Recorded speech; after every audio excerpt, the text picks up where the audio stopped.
Railway में group D के पदों पे जो है भर्ती के लिए ऑनलाइन एप्लीकेशन फॉर्म फिलअप किया जा रहा है। बहुत सारे अभ्यर्थी ऐसे हैं जो कि फॉर्म को भर लिए हुए हैं और बहुत सारे अभ्यर्थी ऐसे भी हैं जिन्होंने फॉर्म को फिलअप नहीं किया हुआ है। उनके मन में डाउट है कि हमें जो है कौन कौन से डॉक्यूमेंट देने पड़ रहे हैं कैटेगरी के हिसाब से, फोटो सिग्नेचर कैसे अपलोड करने हैं और किस तरह से जो है फॉर्म को फाइनल सबमिट करना है। इस वीडियो में जो है पूरी जानकारी हमने बताने की कोशिश किया हुआ है, क्योंकि 10वीं पास आपका जो है भर्ती होने वाला है। आप यहाँ पे रेलवे में जॉब करना चाहते हैं ग्रुप डी के पदों पे, तो कहीं ना कहीं बहुत ही अच्छा आपके पास एक मौका है। आप चाहें तो फॉर्म को भर सकते हैं। अगर आपका इंटरेस्ट है तो फॉर्म को जरूर भर लीजिएगा। ठीक है, बताएंगे कैसे जो है फॉर्म को भरना है, पूरी स्टेप बाय स्टेप जानकारी हमने दिया हुआ है। यहाँ पे अप्लाई का बटन मिलेगा, तो यहाँ पे दो ऑप्शन आपको देखने को मिलता है। अगर आपने रेलवे के किसी भी भर्ती के लिए फॉर्म को अप्लाई किया हुआ है और अपना जो OTR है किया हुआ है, तो उसी OTR के माध्यम से लॉगिन करके जो है फॉर्म को भर सकते हैं। लेकिन अभी तक आपने रेलवे के कोई भी फॉर्म को नहीं भरा हुआ है, तो सबसे पहले अपना जो अकाउंट है ना उसको क्रिएट करना होगा। तो यहाँ पे जैसे कि अपना नेशनलिटी बताएंगे कि आप इंडियन है, नेपाली है, भूटानी है, तो अपने हिसाब से जानकारी को भरेंगे। यहाँ पे अपना फुल नेम लिखेंगे और उसी नेम को यहाँ पे रीटाइप करेंगे। अगर आपने कभी नाम चेंज किया था तो यस करेंगे, नहीं तो नो करेंगे। डेट ऑफ बर्थ यहाँ पे मैट्रिक के सर्टिफिकेट के अनुसार डालेंगे और उसको यहाँ पे रीटाइप करेंगे। अपना जेंडर बताएंगे, मेल है कि फीमेल है, दोनों जो है फॉर्म को भर सकते हैं। फिर यहाँ पे रिकन्फर्म आपको करना है। यहाँ पे फादर का नेम, मदर का नेम, दोनों को जो है रिकन्फर्म करना है। यहाँ पे अपना मेल ID डालेंगे। जनरेट OTP के बटन पर क्लिक करेंगे तो OTP जाएगा, OTP के द्वारा आपको वेरिफिकेशन करना होगा। उसके बाद यहाँ पे मोबाइल नंबर डालेंगे। जनरेट मोबाइल OTP के बटन पर क्लिक करेंगे तो इस पर भी आपका OTP जाता है। OTP के थ्रू आपको वेरीफाई कर लेना है। यहाँ पे अपना जो आधार वेरिफिकेशन है वो आपको करना होगा। तो यहाँ पे आधार नंबर डालकर जनरेट OTP के बटन पर क्लिक करके अपना जो आधार है ना यहाँ से वेरीफाई करेंगे। ठीक है, उसके बाद एक पासवर्ड आपको यहाँ पे क्रिएट करना है, जिससे आप हमेशा जो है लॉगिन करके रेलवे के किसी प्रकार की कोई भर्ती आएगी उसका जो है फॉर्म आसानी से भर पाएंगे। तो पासवर्ड जैसे कि मान लीजिए एग्जाम्पल के तौर पर आपको बताते हैं कि आपका नाम राम है, तो R बड़ा लिखिएगा, राम लिखिएगा और कुछ स्पेशल कैरेक्टर एंड हो सकता है, एड डायरेक्ट हो सकता है, कुछ भी लगाकर कुछ अंक यहाँ पे डाल सकते हैं। ठीक है, उसी पासवर्ड को यहाँ पे कंफर्म करेंगे और कंफर्म करने के बाद आई एम नॉट रोबोट इस पे आपको टिक करना है और यहाँ पे प्रीव्यू एंड क्रिएट अकाउंट के बटन पर क्लिक करेंगे तो आपने जो भी जानकारी फिल आउट किया हुआ है उसका प्रीव्यू आपको देखने को मिलेगा। और आधार सत्यापन भी करना पड़ सकता है। ठीक है, तो आधार सत्यापन करने के बाद अकाउंट को क्रिएट कर लेंगे, तब यहाँ पे आपको लॉगिन करने की आवश्यकता होगी। तो इस तरह से अपना जो अकाउंट है उसको क्रिएट कर लीजिए। लेकिन उससे पहले आपको बता दें कि रेलवे की भर्ती का कहीं ना कहीं फॉर्म को भर रहे हैं तो आपके पास जो एक बहुत ही अच्छा बुक होनी चाहिए, जिसके माध्यम से अपना जो तैयारी है ना वो बेहतर कर पाए। मेरे पास जो है चक्षु प्रकाशन का ग्रुप डी का जो है बेस्ट बुक होने वाला है, जो कि देख सकते हैं कि जो भी इनका सिलेबस है उसके अकॉर्डिंग ही इसको तैयारी किया गया है, जिसके माध्यम से आप अपना जो तैयारी है ना बहुत ही अच्छे ढंग से कर सकते हैं। ठीक है, इंटरफेस आप देख सकते हैं, हालांकि आपको उतना तो अच्छे ढंग से नहीं दिख रहा होगा, लेकिन मेरे हिसाब से ये बुक जो है बढ़िया होने वाला है। और इसमें जो है 2 सॉल्व पेपर भी आपको देखने को मिलेंगे और 25 जो है प्रेक्टिस सेट भी दिया गया है, जिससे अपना जो भी प्रैक्टिस है वो कर सकते हैं। ठीक है, इसके साथ ही साथ देखेंगे तो अलग अलग आपको चाहिए सब्जेक्ट का, जैसे कि मैथ का चाहिए तो मैथ का भी आपको अलग से मिल जाएगा। अगर आपको यहाँ पे सामान्य ज्ञान का चाहिए तो अलग से सामान्य ज्ञान का मिल जाएगा। अगर आपको यहाँ पे रीजनिंग का अलग से चाहिए तो रीजनिंग का भी अलग से आपको देखने को मिल जाएगा। इन सभी बुक का जो लिंक है ना हमने डिस्क्रिप्शन बॉक्स में दिया हुआ है। बड़ी आसानी से आप Amazon, फ्लिपकार्ट के माध्यम से ऑर्डर कर सकते हैं, या फिर आपके आसपास में जो भी बुक शॉप है वहाँ भी चक्षु प्रकाशन का जो बुक है आपको देखने को मिल जाएगा, वहाँ से भी आप ले सकते हैं। तो जैसे ही आपका अकाउंट क्रिएट हो जाता है तो अब यहाँ पे अप्लाई करने के लिए यहाँ पे ऑलरेडी हैव अकाउंट के बटन पर क्लिक करके अपने जो भी मोबाइल नंबर या फिर ईमेल ID दिया हुआ है रजिस्ट्रेशन करते समय उसको डालेंगे। जो आपने पासवर्ड क्रिएट किया था उस पासवर्ड को डालेंगे। अगर आपने पहले क्रिएट किया हुआ है और भूल गए हैं तो यहाँ से फॉरगेट भी कर सकते हैं। ठीक है, फॉरगेट कर लीजिएगा, फिर आपका यूजर ID पासवर्ड आपके पास आ जाएगा। तो डालने के बाद यहाँ पे आई एम नॉट रोबोट के बटन पर क्लिक करेंगे,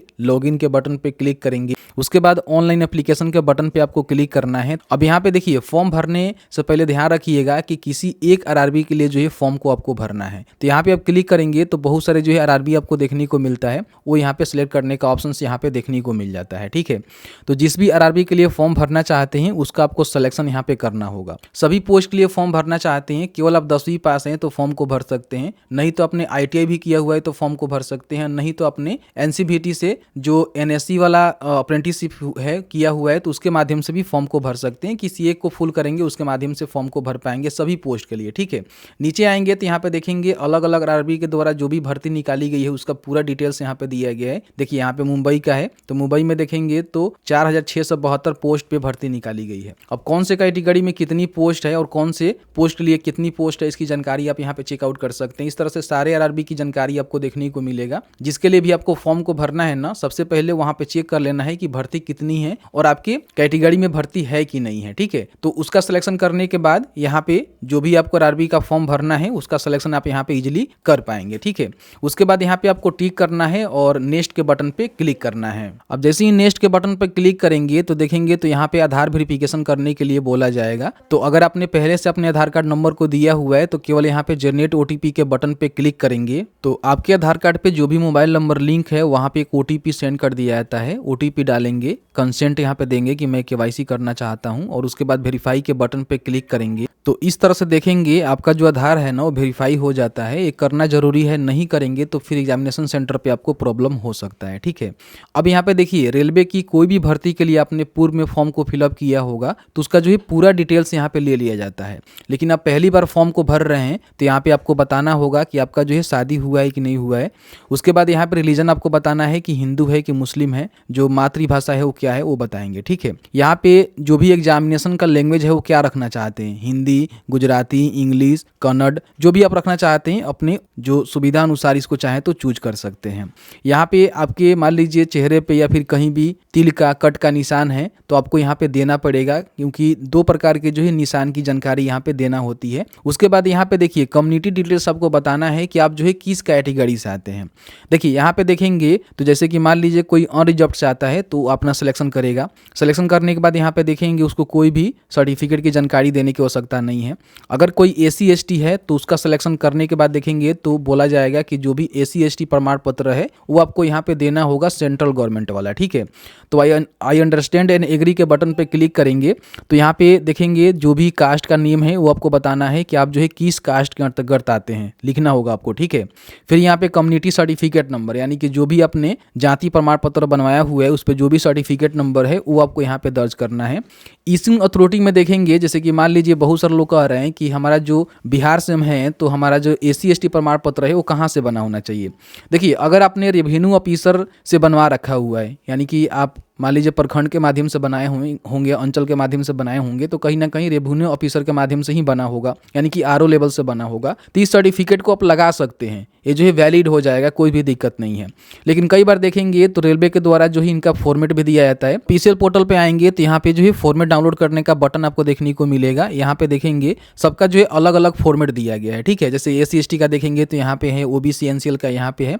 तो आप चाहें तो इस पे भी अपना जो सर्टिफिकेट है वो बनवा सकते हैं। लेकिन अगर आपने आरओ लेवल का बनवा लिया हुआ है एसी एसटी का बिहार आरटीपीएस से, तो मुझे लगता है कि ये बनवाना है वही लगा देंगे, क्योंकि अगर आप जाएंगे बनवाने तो क्या होता है ना कि उसी सर्टिफिकेट नंबर को यहाँ पे मेंशन कर दिया जाता है। तो आपको जो है फिलहाल परेशान होने की आवश्यकता नहीं है। जो भी आपके पास रेवेन्यू ऑफिसर के माध्यम से एसटी एसटी अपने जाति प्रमाण पत्र आरओ लेवल से बनवाया हुआ है उसको ही आप दे सकते हैं फिलहाल। बाद में डॉक्यूमेंट वेरिफिकेशन का समय अगर आपसे मांगा जाता है तो इस पर आप सिग्नेचर मोहर करवाकर उसी सर्टिफिकेट के बिहाफ पे सर्टिफिकेट नंबर आपका सेम रहेगा, दे सकते हैं, ठीक है। तो उसी का जो सर्टिफिकेट नंबर है यहाँ पे आपको मेंशन करना है। फिर यहाँ पे वो कहाँ से इशू हुआ है तो यहाँ पे बता दीजिएगा कि आपका जो है आरओ लेवल से यहाँ पे रेवेन्यू ऑफिसर के माध्यम से इशू हुआ है। अगर आपका इसमें से किसी और अधिकारी के द्वारा इशू किया गया है तो उसकी भी जानकारी आप बता सकते हैं, कोई बड़ी बात नहीं है, ठीक है। उसके बाद यहाँ पे जो भी अपना यूटी है बताएंगे कि आपने जो है कहाँ से बनवाया हुआ है, तो मेरा बिहार से बना हुआ है तो बिहार कहीं बताएंगे। फिर यहाँ पे जो भी कम्युनिटी सर्टिफिकेट डेट है, आपका जो सर्टिफिकेट है वो कब इशू हुआ है, आपके सर्टिफिकेट पे डेट देखने को मिल जाएगा। और यहाँ पे अगर आप ट्रेवल पास लेना चाहते हैं, जैसे कि मान लीजिए एससी एसटी हैं तो कहीं ना कहीं आपको ट्रेवल पास मिलता है, तो आप यहाँ पे यस कर सकते हैं। तो पूछेगा कि आप अपना जो नियरेस्ट रेलवे स्टेशन है बता दीजिएगा जहाँ से आपका जो रेलवे पास है वो बन पाएगा। अब यहाँ पे क्या है कि ओबीसी जैसे कि सिलेक्शन आप करेंगे तो इसमें क्या होता है कि आपको जो है ओबीसी एनसीएल देना होता है। देखिए बताया जाता है कि क्या ओबीसी नॉन क्रीमिनल के अंतर्गत आते हैं तो यस करेंगे तो यहाँ पे कहेगा कि अपना जो भी ओबीसी एनसीएल है वो जो है सेंट्रल लेवल से बनवा कर आपको देना है। तो बेसिकली बिहार से हैं तो ओबीसी एनसीएल कैसे बनाया जाता है उसके लिए हमने वीडियो बना बना दिया हुआ है, आप बड़ी आसानी से घर बैठे ऑनलाइन बनाकर उसको लगा सकते हैं। तो उसका जो भी प्रमाण पत्र है यहाँ पे संख्या में दर्ज करेंगे। फिर यहाँ पे इशू अथॉरिटी में जहाँ से भी आपने बनवाया होगा, मोस्टली देखेंगे तो अगर आपने अंचल से बनवाया होगा तो रेवेन्यू ऑफिसर ही बनाए होंगे, तो इनका ही सिलेक्शन आप करेंगे। फिर अपना स्टेट बताएंगे कहाँ से आपने इशू किया हुआ है, और उसका जो भी इशू डेट है आप यहाँ पे बता देंगे। तो इसमें कहीं भी किसी प्रकार की कोई कन्फ्यूजन आपको नहीं होनी चाहिए। बाकी EWS है तो EWS प्रमाण पत्र आपको देना होगा, जो कि ऑनलाइन आप RTPS से बना ही सकते हैं। उसके लिए भी हमने वीडियो बना दिया हुआ है, बहुत ही जल्द वीडियो आपको देखने को मिल जाएगा। तो जो भी आप कैटेगरी से आते हैं वो कैटेगरी का सिलेक्शन करेंगे। ध्यान रखेंगे बिहार में OBC को 2 भागों में बांटा गया है, BC और EBC, ठीक है। तो अपना BC EBC जाति, निवास और आय बनवाकर उसके बाद ही आपको OBC सर्टिफिकेट NCL बनवाना होता है। तो इसको बनवा लीजिएगा, और बनवाने के बाद यहाँ पे अगर OBC से आते हैं, मतलब BC EBC से आते हैं, तो सेंट्रल लेवल में OBC में ही जाएंगे, तो अपना जो भी सर्टिफिकेट है उसको यहाँ पे अपलोड कर सकते हैं। अब यहाँ पे दोस्तों बताते हैं कि देखिए, जैसे कि मान लीजिए हम OBC का सिलेक्शन किए, तो यहाँ पे जो भी हमारा डॉक्यूमेंट है उसकी जानकारी हमें देना होगा। तो यहाँ पे हम इस तरह से फिलअप कर देंगे, ठीक है। अब यहाँ पे अपना जो भी एड्रेस है वो आपको भरना है। तो हो सकता है कि आपका जो है एड्रेस मान लीजिए पहले से आपने दर्ज किया होगा, वही आपको देखने को मिल रहा होगा, जैसे कि मेरे केस में यहाँ पे देखने को मिल रहा है। लेकिन कई सारे उम्मीदवार ऐसे हैं जो कि नए फॉर्म को भर रहे हैं, तो उनमें जो है अपना जो भी एड्रेस है, पोस्टल एड्रेस है, वो आपको फिल करना होगा। और आपका परमानेंट एड्रेस सेम है तो यहाँ पे टिक कर देंगे, नहीं है तो अनटिक करेंगे, और अलग अलग जानकारी आपको भरना होगा। इन बातों को ध्यान रखेंगे, ठीक है। तो यहाँ भी किसी प्रकार की कोई भी कंफ्यूजन नहीं होनी चाहिए। उसके बाद यहाँ पे सेव के बटन पे क्लिक करेंगे। अब यहाँ पे कुछ जो है आपको पर्सनल डिटेल्स में जानकारी देना होगा, जैसे कि आप एक सर्विसमैन है तो यहाँ पे बता सकते हैं कि आप हैं, तो यस करेंगे तो पूछेगा कि आपने जो है कौन से डिफेंस के अंतर्गत जो है काम किया हुआ है, आर्मी, नेवी या फिर एयरफोर्स। अगर इस प्रकार के आप कैंडिडेट हैं तो बता सकते हैं, नहीं तो सीधे यहाँ पे इसे नो करेंगे। यहाँ पे अगर आप विकलांग हैं तो आप यहाँ पे यस कर सकते हैं, ठीक है। और जो भी अपना डिसेबिलिटी का कैटेगरी है उसको बता सकते हैं कि आप जो है किस कैटेगरी में है, डिसेबल। नहीं है तो सीधे यहाँ पे नो करेंगे, है तो इसकी जानकारी आप भरिएगा। किसी प्रकार की स्क्राइब डिटेल्स आप लेना चाहते हैं तो आप यहाँ पे ले सकते हैं, नहीं तो यहाँ पे नो करेंगे। देखिए बिहार में EBC अलग होता है और सेंट्रल में EBC अलग होता है। तो बहुत सारे कैंडिडेट जो है EBC समझकर यहाँ पे यस करते हैं, वो गलती करते हैं। अगर आप यस करेंगे तो इसमें कहा जाता है कि अगर आपका फैमिली इनकम जो है 50,000 से कम है और आप BPL कार्ड होल्डर है तो EBC का जो है बेनिफिट आप ले सकते हैं, जिसमें गवर्नमेंट ऑफ इंडिया के द्वारा जो है कुछ ना कुछ आपको छूट मिलता है। बाकी यहाँ पे रेलवे में आप मान लीजिए सेवा दे रहे हैं तो यहाँ पे यस कर सकते हैं, बता सकते हैं किस प्रकार की आप सेवा दे रहे हैं, वहाँ से अपने NOC लिया है कि नहीं लिया है। नहीं दे रहे हैं तो यहाँ पे सीधे सा नो करेंगे। अगर आप करंट में कहीं भी अपना जॉब कर रहे हैं किसी प्रकार की, तो बता सकते हैं कि सेंट्रल गवर्नमेंट में है, स्टेट गवर्नमेंट में है, या फिर पब्लिक सेक्टर अंडरटेकिंग के अंदर काम कर रहे हैं। बाकी अगर आपने NCVT से, NSC से जो अप्रेंटिसशिप है किया हुआ है तो आप यहाँ पे यस करके उसकी जानकारी दे सकते हैं कि किस प्रकार के ट्रेड से आपने किया हुआ है, कब से लेकर जो है कब तक किया हुआ है, ड्यूरेशन वगैरह क्या है। नहीं किए हैं तो सीधे यहाँ पे नो करेंगे। यहाँ पे फॉर्म भरते समय जो भी आप पेमेंट देते हैं एप्लीकेशन फी के रूप में, उसमें से जो है पैसा रिफंड भी किया जाता है। तो रिफंडेबल जो भी अमाउंट है वो कौन से अकाउंट में आप लेना चाहते हैं उसकी जानकारी आपको भरना होगा। तो यहाँ पे अकाउंट होल्डर का नेम लिखेंगे, करने के लिए जो भी बैंक अकाउंट है उसकी डिटेल्स यहाँ पे भरेंगे, उसको यहाँ पे रिकन्फर्म करेंगे, और यहाँ पे जो भी IFSC कोड है उसको मेंशन करेंगे, कंफर्म करेंगे। तो यहाँ पे आपका जो भी बैंक का नेम है और बैंक का जो एड्रेस है यहाँ पे देखने को मिल जाएगा। तो इसको भरने के बाद जो है सेव करना है, सेव के बाद यहाँ पे नेक्स्ट के बटन पे क्लिक करना है। अब यहाँ पे क्वालिफिकेशन का डिटेल्स आपको फिल करना है। तो पहले आप अगर अपने फॉर्म को फिलअप किया होगा तो यहाँ पे मैट्रिकुलेशन की जानकारी आपको देखने को मिल जाएगा। अगर आप पहली बार फॉर्म को भर रहे होंगे तो यहाँ पे अपना जो भी मैट्रिकुलेशन की जानकारी है आपको भरना होगा। और बाकी देखेंगे तो अगर आपने 10वीं के साथ साथ ITI भी किया हुआ है तो फॉर्म को भर सकते हैं, या फिर आपने NSC से जो अपना अप्रेंटिसशिप किया हुआ है तो वो भी फॉर्म को भर सकते हैं। नहीं तो केवल मैट्रिक पास है तो आप यहाँ पे फॉर्म को भर सकते हैं, कोई भी आपका दिक्कत नहीं होने वाला है। उसके बाद नेक्स्ट के बटन पे क्लिक करेंगे। अब यहाँ पे अपना जो फोटो सिग्नेचर है उसको अपलोड करना है। सबसे पहले फोटो के रिगार्डिंग हम जानकारी देते हैं, फिर बताएंगे सिग्नेचर आपको कैसे अपलोड करना है। जो भी आपका फोटो होनी चाहिए इस तरह से जो है साफ सुथरा होनी चाहिए। इस तरह से फोटो अपलोड मत करिएगा, नहीं तो आपका जो फॉर्म है ना वो रिजेक्ट हो जाएगा। फोटो ध्यान रखिएगा कि 50 से लेकर जो है 100 KB के बीच में होनी चाहिए। डायमेंशन भी यहाँ पे बताया गया है कि 320 × 240 पिक्सल में होनी चाहिए। JPG या फिर JPG फॉर्मेट में होनी चाहिए। और आपका जो फोटो का बैकग्राउंड है वाइट होनी चाहिए और 2 महीने ज़्यादा जो है पुराना नहीं होनी चाहिए। तो आप यहाँ पे फोटो को अपलोड कर सकते हैं।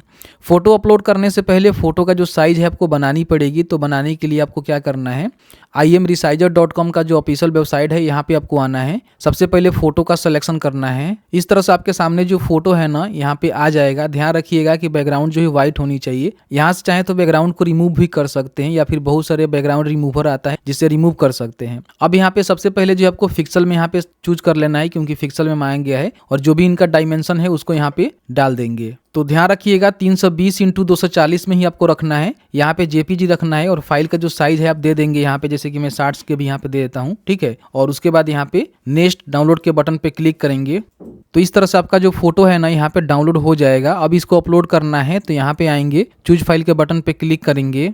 आपके सामने फोटो इस तरह से आ जाएगा, जिसको जूम आउट जूम इन भी कर सकते हैं। और उसके बाद यहाँ पे जो सही का निशान दिया गया है इस पे क्लिक करेंगे तो इस तरह से आपका जो फोटो है ना अपलोड हो जाता है। फिर यहाँ पे आपको जो है सिग्नेचर अपलोड करना है। तो सिग्नेचर का जो साइज होनी चाहिए बताया गया है कि 30 KB से लेकर 50 KB के बीच में होनी चाहिए, 140x60 पिक्सल में, और जेपीजी फॉर्मेट में होनी चाहिए। ब्लू या फिर ब्लैक इंक के साथ व्हाइट पेपर पे आपने सिग्नेचर किया हुआ है उसको स्कैन करके यहाँ पे अपलोड करना है, ठीक है।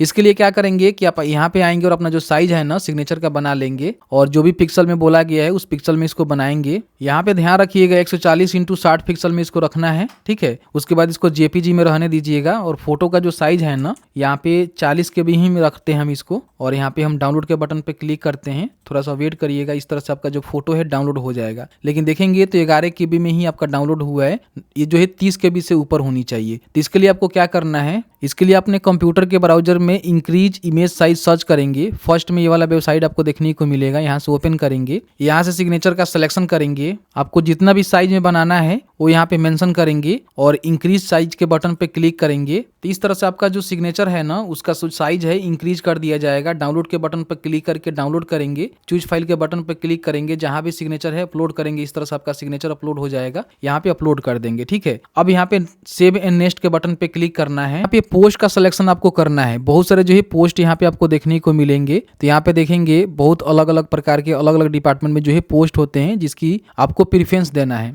जिसको आपको फर्स्ट में रखना है तो इस तरह से आप क्लिक करेंगे तो फर्स्ट में हो जाएगा। जिसको सेकंड में रखना है तो सेकंड में रखेंगे। आप सारे प्रेफरेंस को दे देंगे, ठीक है। ध्यान रखिएगा बहुत सारे विद्यार्थी क्या करते हैं कि कुछ ही प्रेफरेंस देते हैं, तो ये गलत चीजें हैं। सभी का जो है प्रेफरेंस आप यहाँ पे दे सकते हैं अपने अकॉर्डिंग। जो आपको अच्छा लगता है उसको फर्स्ट में रखिएगा, जो अच्छा नहीं लगता है उसको नीचे थोड़ा सा रखिएगा।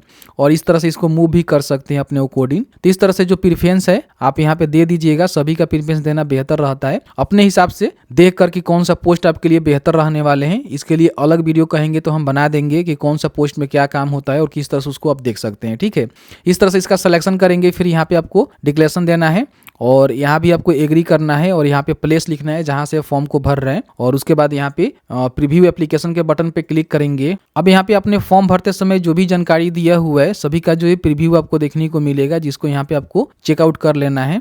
और आपको लगता है किसी प्रकार की कोई गलती आपने किया हुआ है तो एडिट के बटन पर क्लिक करके एडिट कर लीजिएगा। आपको लगता है कि सही है तो यहाँ पे आपको टिक करना है और टिक करने के बाद सबमिट के बटन पे क्लिक करेंगे। अब यहाँ पे आपके सामने जो है पेमेंट का डिटेल्स यहाँ पे देखने को मिलेगा। तो पेमेंट करने के लिए यहाँ पे देखेंगे तो पे विथ SBI पे, इस पे आपको क्लिक करना है। Debit card, credit card, net banking, UPI जिससे भी पेमेंट करना चाहते हैं उससे अपना जो पेमेंट है वो कंप्लीट करेंगे। उसके बाद प्रिंट आउट निकलेगा जिसको निकाल कर अपने पास सुरक्षित रख लेंगे। भी अपने एप्लीकेशन का जो स्टेटस है चेक करना चाहते हैं और उसको प्रिंट करना चाहते हैं दोबारा, तो लॉगिन करने के बाद ऑनलाइन एप्लीकेशन के बाद यहाँ पे एप्लीकेशन हिस्ट्री का बटन आपको देखने को मिलेगा। यहीं से आप एप्लीकेशन का जो है प्रिंट आउट ले सकते हैं और इसमें किसी प्रकार की कोई भी इसका स्टेटस चेक करना है, पेमेंट का हिस्ट्री चेक करना है, वो सारे काम यहाँ से कर सकते हैं। तो जैसे कि आपने देखा कि मैंने जो है पूरी जानकारी आपको बताया कि रेलवे में ग्रुप डी के पदों पे किस तरह से भर्ती होने के लिए फॉर्म को भरना है और क्या कुछ इसकी प्रक्रिया रहने वाला है। कहीं भी किसी प्रकार की कोई भी डाउट होगा आप हमें बता दीजिएगा, जहां तक हमारी नॉलेज होगी हम आपको जरूर बताएंगे। वीडियो देखने के लिए बहुत बहुत धन्यवाद।